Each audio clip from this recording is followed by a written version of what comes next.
moi le commissaire du salon national pour la journée nationale de l'élevage du Sénégal. mbokk yi ki may jox kàddu gi mooy monsieur le président de l'Alliance pour le développement et l'amélioration des races. mbokk yi maa ngi jox kàddu gi le champion Aboukan, que je demande d'applaudir très fort s'il vous plaît. Aboukan. Merci coach. Merci. Gis ngeen liggéey rek mooy fay. Il a beaucoup fait pour l'élevage du Sénégal. Tey affaire yaa ngi avancé ñëpp a ngi koy gis. mi ngi liggéey na ci xar yi liggéey bu dootul fay mukk. mi ngi ci nag yi. kon li ko jara ñaanal mooy gudd fan. président association Sénégal yëpp dañoo ñëw teew fas ko yéene jàppale ci bés bi parce que xam nañu ne élevage rek moo ko ñor ak luy jëmale élevage kanam kon yéen président association yi yéen tam ñu ngi leen di nuyu di leen dalal jàmm président. asalaamaaleykum wa rahmatullah. di door nuyu docteur Khadim Gueye, conseiller technique numéro 1 du ministre de l'élevage, di jiite délégation ministère de l'élevage, ànd ak le secrétaire général docteur Sakho, ànd ak le directeur de l'élevage national docteur Damso, ànd ak une forte délégation. di nuyu le parrain le président Arouna Galoba. dama xamul sax ban titre laay jiital xaw ma président Arouna Galoba laay wax xaw ma damay ne l'honorable conseiller Arouna Ba donc xaw ma tamit damay wax le DG Arouna Galoba waaw donc loolu rek wane na lu tax ñu def ko tey pare di nuyu le président Omar Sow moom it xaw ma damay wax président xaw ma damay wax directeur de l'urbanisme di nuyu le président Baradien vice-président FENAFO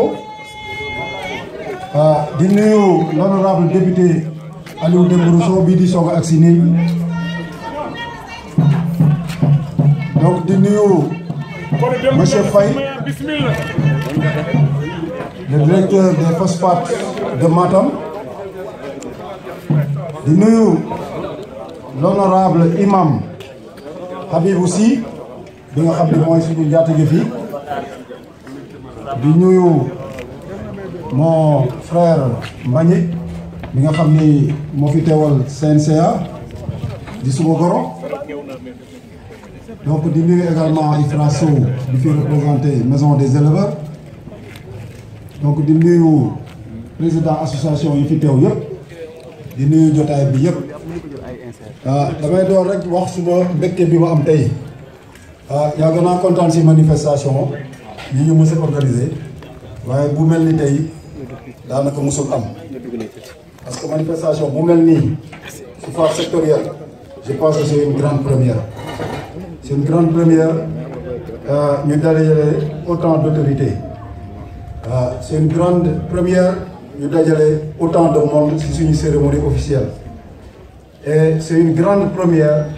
ñu ñëw élevage intensif ak élevage extensif ñëw daje si benn bërëb di fêter élevage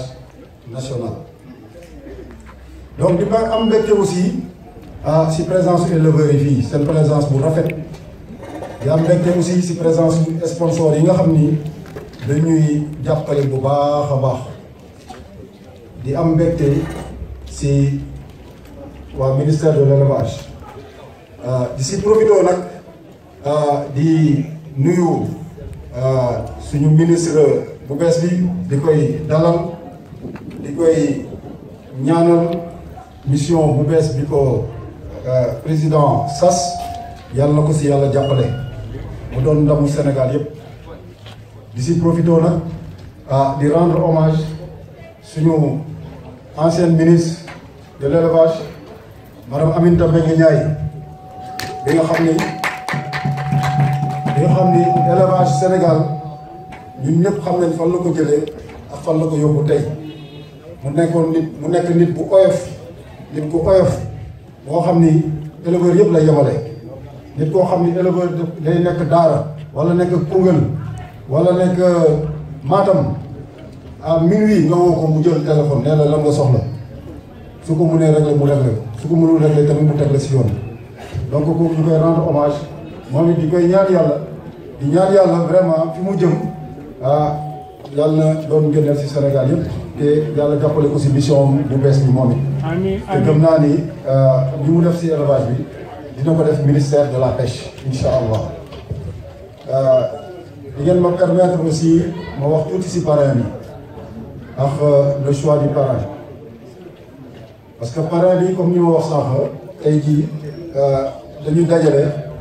élevage Sénégal dafa am lu am solo lu ñuy wax élevage extensif maanaam càmm gi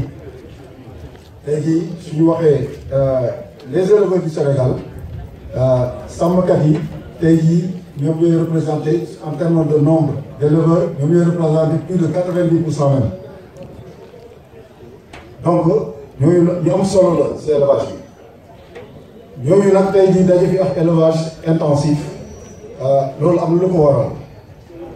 li ko waral mooy ñun dañuy faral di organiser Adam ku ko xam ni day organiser depuis plus de 15 ans ay salon international de l'élevage au CICES. En marge de ce salon-là, dañuy organiser ay salons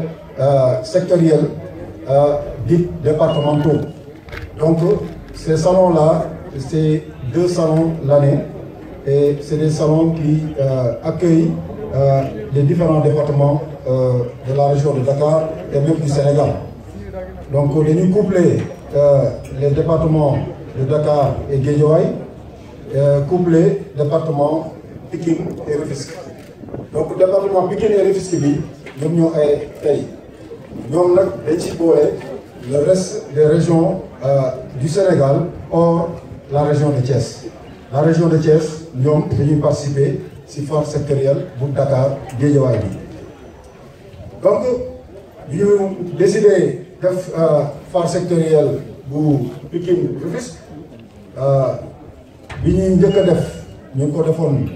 Pikine. Département de Pikine, mais plus précisément à Pikine, il faut que nous le fassions. Benen bi si topp ñu def ko département de Rufisque. Ren ñu ne dañ koy déplacer dañ koy delloo parce que dañuy alterner entre Pikine et Rufisque. Ren ñu ne dañ koy delloo Pikine. Maintenant biir département Pikine on avait le choix entre Keur Massar, Thiaroye et Mbao. Ñu ne comme Pikine ay la bokk rek ñu porte suñu choix. Si Sicap Mbao Sicap Mbao nag am na lu mu représenté parce que Sicap Mbao am na ñu ko sant fii am na ñu ko sant ñan ñoo ko sant mooy ñu ñu wax sàmmkatu élevage extensif yi mooy Daral Fora bii. booy mbareen kelewaay. donc mënuñu fi def dara te associé wuñ leen mënuñu fi def dara te associé wuñ leen rawatina nag. ci mbirum élevage moo tax nag ñu ne ci njëlbeen ba balaa ñuy def dara dañuy dem waxtaan ak ñoom associé leen wan leen ni seen mbir la ñu ne tamit même parrain bi sax dañuy jël kenn ci seen doom def ko parrain xam ngeen ni bi ñuy def daaw jéeg Aliou Sall woon dafay jiite société bu mag a mag bi nga xam ni dañuy liggéey ci mbirum élevage bi nga xam ni ñoom ñooy traité bépp yàpp bu am fii Sénégal muy Sogas ancienne Seras. oui. donc raison bu gën a am solo di tax aussi ñu porté suñu choix ci moom mooy sacrifice bu muy def ci élevage moom gis nañu du xaarul état gis nañ ni moom xaarul état. moom lépp lu ñuy organisé moo fay jiitu CT1 docteur Khadim Gueye dina ma certifié si loolu man de si li ma fekkee bis bu ñuy organisé dara suñu waxee ministère day organisé dara balaa ñuy wax dara moom mooy ñëw yëkkati dara ne teg naa tant de taureaux indi naa tant une somme bu extraordinaire donc loolu dafa am solo moom du xaar mais day anticiper donc raison yooyu moo waral ñu porté suñu choix si moom te vraiment wax dëgg yàlla rëccuwuñu ko te li ñu gis tey loolu mun naa wax tey jii mosuñu ko gis si élevage fii parce que rafet na loolu. mbaɗen kelleleɓe fulɓe parce que bépp sàmmkat tey dajanoo ñu xaarante au foirail def une marche de 500 mètres ñëw ba fii mënoon nañ jël seen oto ñëw fii directement mais ils ont tenu à marcher foirail ba fii. oui pour wane ni ñoom ay sàmmkat lañu. donc loolu mu doon loo xam ne lu rafet la lu nga xam ni ñun dañ si bëgg ba fu mu mën a yem donc indépendamment du parrain di remercier éleveurs yëpp si seen teewaay di leen di wax seen teewaay rafet na di ñaax nag ànd bi ñu sos tey ànd bi na yàgg loolu nag damay lancer appel ñun leader élevage intensif bi ak leader élevage extensif bi comme ni may faral di wax kenn mënul dem sans kenn kii tey jii élevage extensif bi soxla nañu améliorer seen race yi comme ni ko tubaab yi defee wala ni ko brésiliens yi defee balaa ñuy développé brésiliens yi dañuy dem ba Inde dem jëli foofu ay race ñëw croiser ko ak seen race locale am ay suuf yu extraordinaire yu ñu naan ay Nelore yu ñu naan ay Guzara moom la ñu tey exporté partout dans le monde tubaab yi seen Holstein yi day dem jëli ko Hollande amélioré ko di produire plus de 50 litres par jour donc tey jii ñun éleveurs Sénégal yi élevage extensif bi soxla na amélioré Gobra bi nga xam ni tey jii on a beau le mettre dans les meilleures conditions au monde du dépasser 5 litres par jour donc Gobra boobu soxla na ñu croiser ko ak race laitière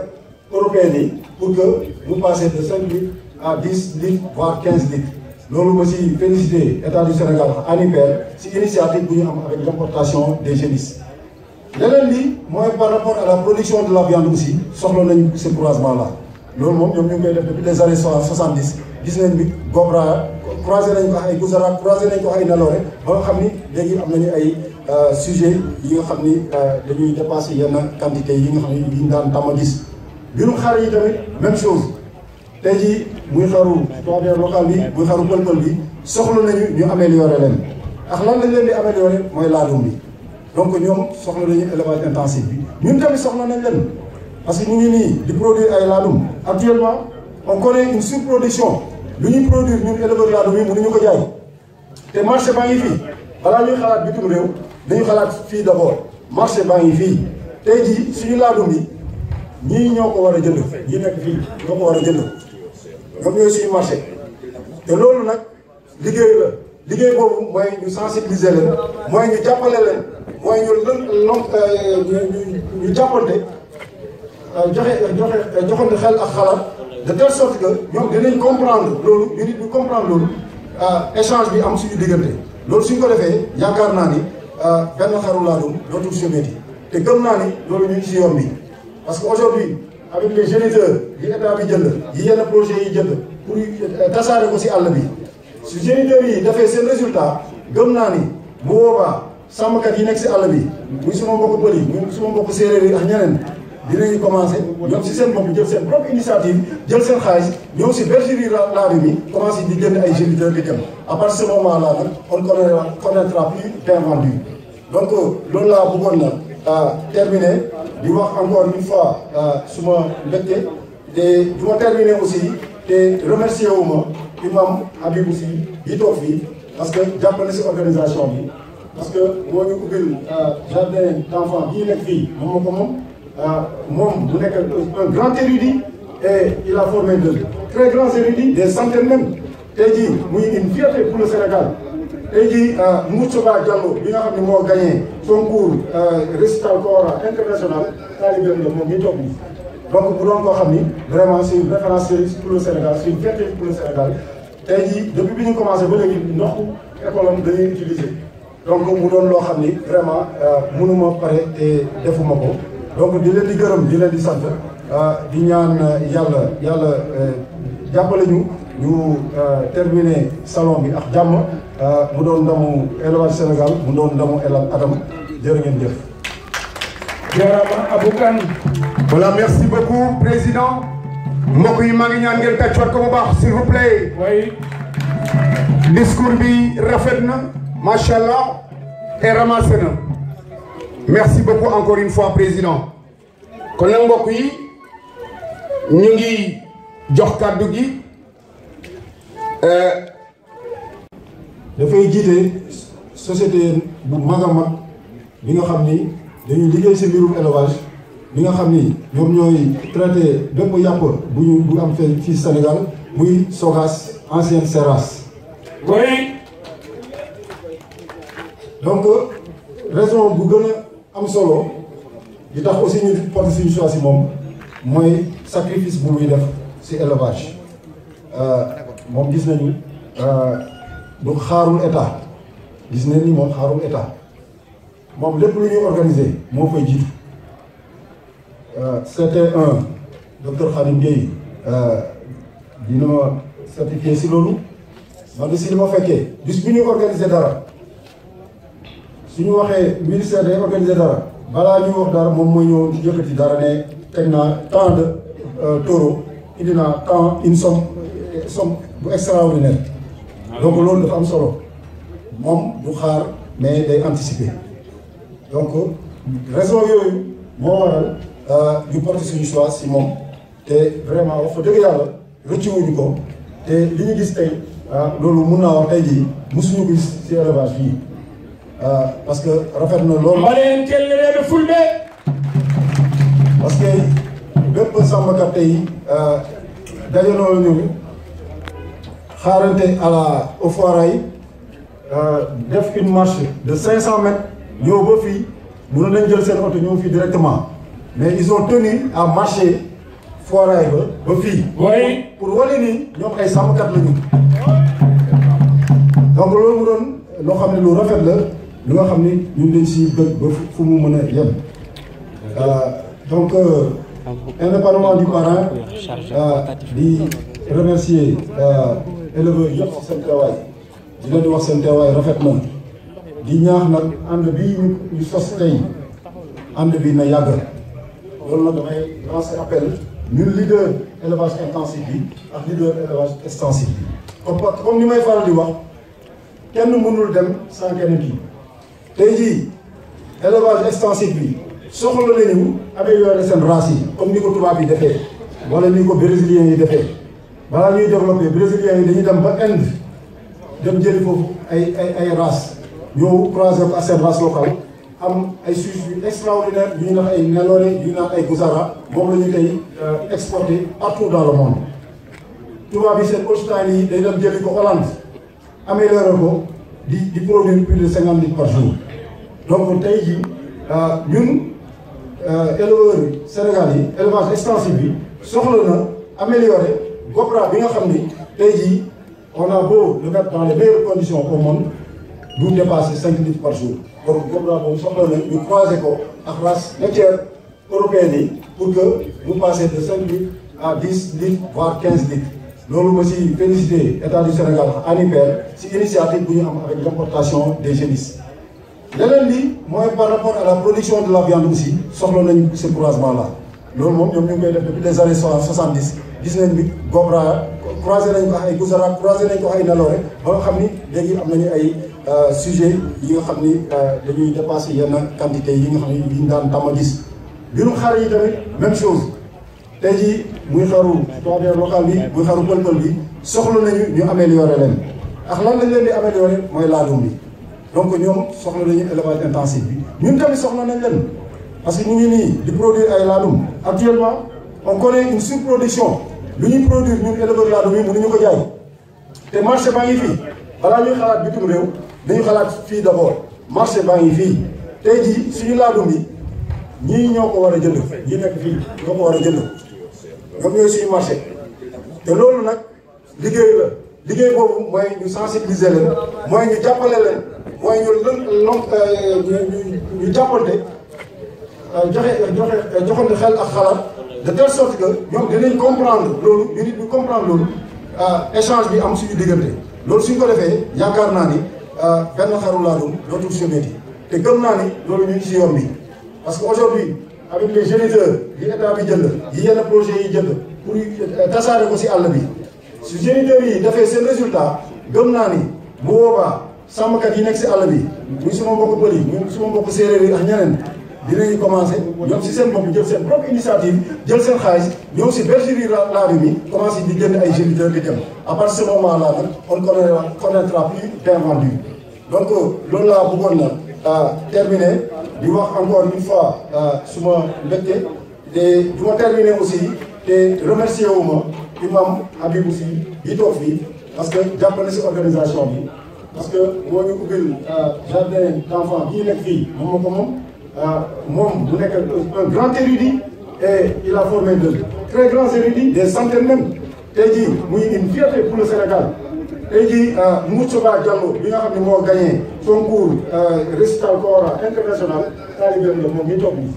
donc bu doon koo xam ni vraiment c'est une référence pour le Sénégal c'est une fierté pour le Sénégal tey jii depuis bi ñu commencé ba léegi ndoxu école am dañuy utiliser donc mu doon loo xam ni vraiment mënuma pare te defuma ko donc di leen di gërëm di leen di sant di ñaan yàlla